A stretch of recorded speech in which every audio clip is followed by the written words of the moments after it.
Use మీ use చేసుకుందావా? ఎవరు తెలియట్లేదు.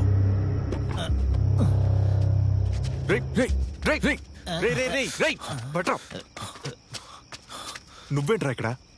గురు మీరా?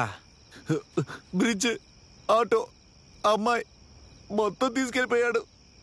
పిచ్చివాడిలా road మొత్తం తిరుగుతున్నా. నా కథ విన్న వెంటనే మీకు ఏడుపు వస్తుంది కదా. దీన్ని ఎక్కడికి తీసుకెళ్తున్నావు? కట్టింగ్ అవుతుందని. కట్టింకా ఎంత కావాలి? 75 విత్ సైడ్ డిష్. తీసుకో, బయలుదేరు. మీరు దేవుడు అండి. మీరు దేవుడు ఫ్రెండ్ అండి.